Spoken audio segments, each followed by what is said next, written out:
What is going on, YouTube people? Neo Cards and Comics here, and we got a banger. We got a doozy. My, yours, everybody's Cleveland Cavaliers have acquired Donovan Mitchell. I was just finishing up my workday, getting ready to walk out the door. Got the Woj notification on the old Twitter machine, and then immediately ran around my office like a madman. Let's get some thoughts in on this trade, both just from an NBA perspective, and we'll probably toss in some card stuff as well. From the Cavs perspective, this was a no-brainer once the Knicks bowed out. It sounds like Colby Altman circled back in after the RJ Barrett extension was finalized, and I guess this was the framework that they were talking about beforehand. Honestly, other than the draft picks, which are 3 unprotected firsts and 2 pick swaps, which could be a big deal depending on how this plays out, but they're kind of betting on themselves. The players that they gave up really aren't much. I mean, Lauri Markkanen was fine last year, but he's Lauri Markkanen, and honestly not on that great of a contract in the grand scheme of things. So just getting that off the roster alone isn't like the worst thing in the world.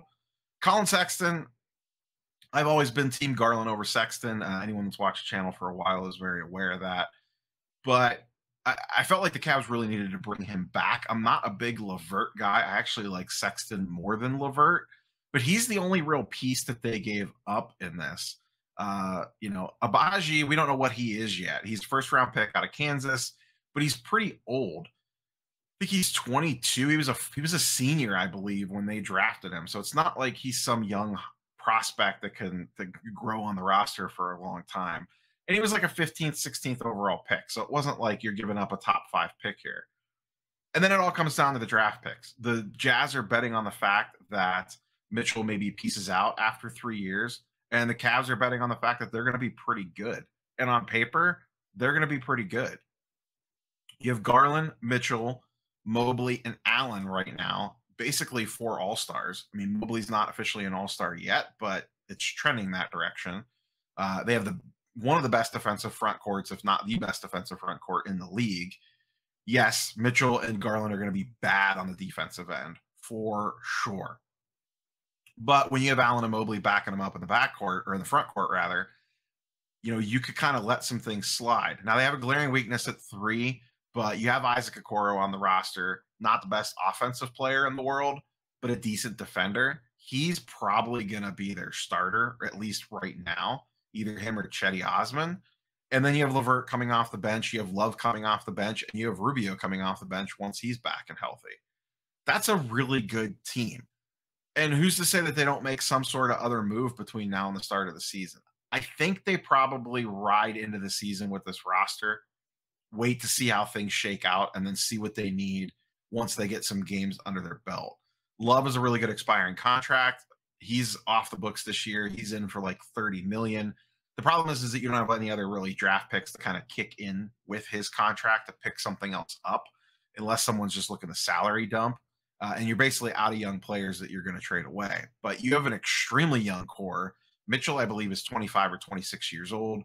Garland's extremely young. Mobley's young. Allen's young. And that 4 alone is going to be really, really good.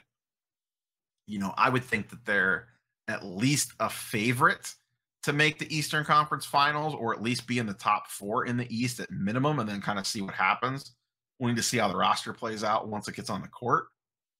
From a Jazz perspective, I mean, they're in full dump mode, obviously. They're going for the kid from France, and they're going in the full tankathon, and they got 1 billion draft picks now. It's going to be them and the Thunder basically making every draft pick from now until 2029 or something crazy. From a card perspective, does anything move Sexton wise? I don't know. He's going to score a ton probably. They can't trade him, I don't believe, at least until February. I'm a little rusty on the sign and trade rules on when they could actually move him. But for the time being, he's going to be on that team, and he's going to be able to shoot as much as he wants to. So he's going to put up big numbers, but does it matter on a team that nobody's watching? So, that's kind of an interesting one there. On the Cavs perspective, I am sure Mitchell stuff is going to get a little bit hot. Honestly, depending on what Garland's prices are at, that might be the more intriguing one. Full disclosure, I own a ton of Darius. Not a ton, but I own a lot of Darius Garland. And then Mobley stuff is still too new. We really don't know what his market is yet, and he's kind of cursed by the fact that he's a big guy. So prices on those guys are always a little bit depressed compared to how good or bad they are on the court. And all his stuff really hasn't even hit the market yet. We haven't really seen that many Silver Prism PSA 10s hit, if any. I'd have to look. And auto stuff, things like that, is still fresh. So it really kind of hasn't established its pricing for yet. But to me, Garland's the intriguing one. Mitchell could be intriguing, maybe if you could find something in old comps. But this team's going to be really good. Whether or not they make it deep into the playoffs, time will tell on that one, how they kind of all gel together. But at minimum, they are going to be very exciting to watch. I bet you the NBA wishes they could redo their national TV schedule. So as a Cavs fan, extremely excited about this deal. Is it risky? Yes. If it pans out, the draft picks aren't going to matter that much. They're going to be, 18, 19, 20, mid-20s, high 20s in terms of picks. And if you get Donovan Mitchell for 3 years, if those picks end up being good, Mitchell's on the team for the next 3 years, and the Cavs are good, I don't see him just piecing out of that situation. Maybe he does, but if they're winning and competing for, let's conservatively say, competing to make the Eastern Conference Finals, then I don't know that he's just going to walk away from that to go to another team. He has a great young core around him, and on paper, this might be the best team that he's been on talent-wise. Some of those Jazz teams were really good and they had good records, but they weren't super talent-rich. It was him, Gobert, and a bunch of role players. Now he has Allen, Mobley, and Garland, plus LeVert coming off the bench, Love, and Rubio. That's a pretty stacked roster. Plus, you have some pieces and parts. You have Okoro still. Lamar Stevens is actually sneaky good. Dean Wade's a sneaky little role player off the bench. Going to be a very fun team, very exciting, and I am excited to get up to the queue to see some games this season.